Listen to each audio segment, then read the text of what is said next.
प्रधानमंत्री नरेंद्र मोदी ने आज रविवार को मन की बात में दिल्ली बॉर्डर पर चल रहे किसान आंदोलन के बीच नए कृषि कानूनों पर बात की। पीएम मोदी ने कहा कि नए कृषि कानून से किसानों को ताकत मिली है। देखिए खबर। प्रधानमंत्री मोदी ने कहा कि भारत में खेती और उससे जुड़ी चीजों के साथ नए आयाम जुड़ रहे हैं। बीते दिनों हुए कृषि सुधारों ने किसानों के लिए नई संभावना के द्वार खोले हैं। इन अधिकारों ने बहुत ही कम समय में किसानों की परेशानियों को कम करना शुरू किया है। पीएम मोदी ने कहा कि काफी विचार विमर्श के बाद भारत की संसद ने कृषि सुधारों को कानूनी स्वरूप दिया। इन सुधारों से न सिर्फ किसानों के अनेक बंधन समाप्त हुए हैं, बल्कि उन्हें नए अधिकार भी मिले हैं, नए अवसर मिले हैं।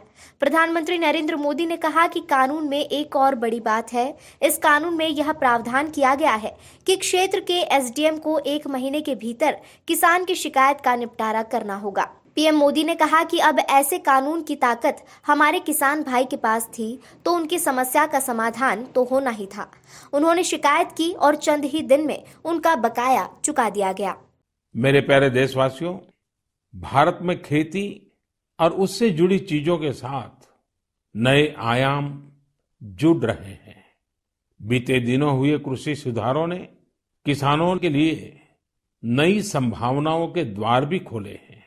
बरसों से किसानों की जो मांग थी, जिन मांगों को पूरा करने के लिए किसी न किसी समय में हर राजनीतिक दल ने उनसे वायदा किया था, वो मांगे पूरी हुई है।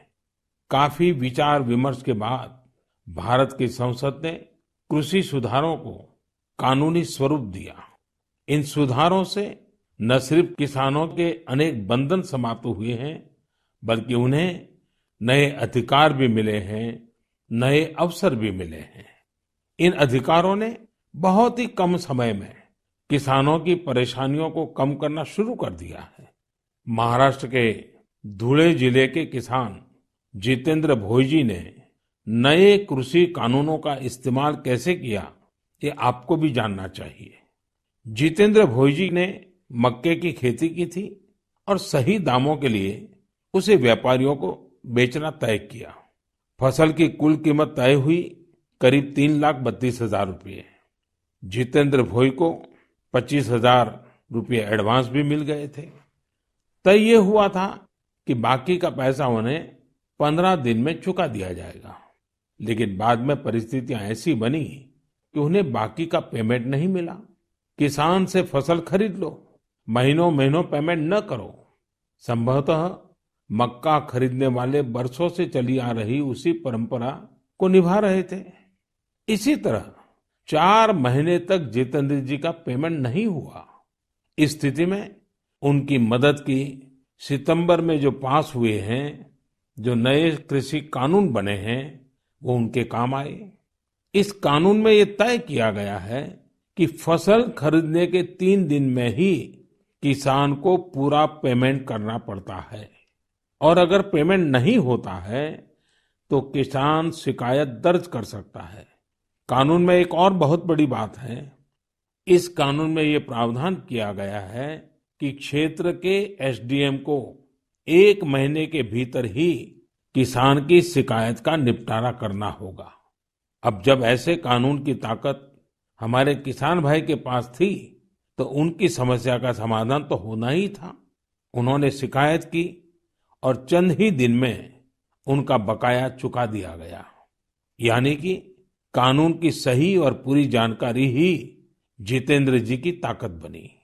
क्षेत्र कोई भी हो, हर तरह के भ्रम और अफवाहों से दूर सही जानकारी हर व्यक्ति के लिए बहुत बड़ा संबल होती है।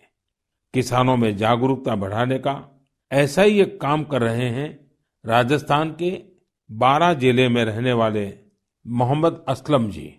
ये किसान उत्पादक संघ के सीईओ भी हैं। जी हाँ, आपने सही सुना, किसान उत्पादक संघ के सीईओ।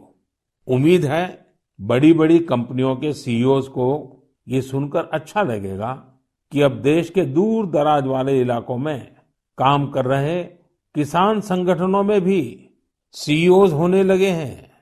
तो साथियों, मोहम्मद असलम जी ने अपने क्षेत्र के अनेकों किसानों को मिलाकर एक व्हाट्सएप ग्रुप बना लिया है। इस ग्रुप पर वो हर रोज आसपास की मंडियों में क्या भाव चल रहा है, इसकी जानकारी किसानों को देते हैं। खुद उनका एफपीओ भी किसानों से फसल खरीदता है। इसलिए उनके इस प्रयास से किसानों को निर्णय लेने में मदद मिलती है। साथियों, जागरूकता है तो जीवंतता है। अपनी जागरूकता से हजारों लोगों का जीवन प्रभावित करने वाले एक कृषि उद्यमी श्री वीरेंद्र यादव जी हैं। वीरेंद्र यादव जी कभी ऑस्ट्रेलिया में रहा करते थे। 2 साल पहले ही वो भारत आए और अब हरियाणा के कैथल में रहते हैं। दूसरे लोगों की तरह ही खेती में पराली उनके सामने भी एक बड़ी समस्या थी। इसके सॉल्यूशन के लिए बहुत व्यापक स्तर पर काम हो रहा है। लेकिन आज मन की बात में मैं वीरेंद्र जी को विशेष तौर पर जिक्र इसलिए कर रहा हूं क्योंकि उनके प्रयास अलग है, एक नई दिशा दिखाते हैं। पराली का समाधान करने के लिए वीरेंद्र जी ने पुआल की गांठ बनाने वाली स्ट्रॉ बेलर मशीन खरीदी। इसके लिए उन्हें कृषि विभाग से आर्थिक मदद भी मिली। इस मशीन से उन्होंने पराली के गट्ठे बनाना शुरू कर दिया। गट्ठे बनाने के बाद उन्होंने पराली को एग्रो एनर्जी प्लांट और पेपर मिल को बेच दिया। आप जानकर हैरान रह जाएंगे कि वीरेंद्र जी ने पराली से सिर्फ 2 साल में 1.5 करोड़ रुपए से ज्यादा का व्यापार किया है और उसमें भी लगभग 50 लाख रुपए मुनाफा कमाया है। इसका फायदा उन किसानों को भी हो रहा है जिनके खेतों से वीरेंद्र जी पराली उठाते हैं। हमने कचरे से कंचन की बात तो बहुत सुनी है, लेकिन पराली का निपटारा करके पैसा और पुण्य कमाने का यह अनोखा उदाहरण है। मेरा नौजवानों, विशेषकर कृषि की पढ़ाई कर रहे लाखों विद्यार्थियों से आग्रह है कि वो अपने आसपास के गांवों में जाकर किसानों को आधुनिक कृषि के बारे में, हाल में हुए कृषि सुधारों के बारे में जागरूक करें। ऐसा करके आप देश में हो रहे बड़े बदलाव के सहभागी बनेंगे।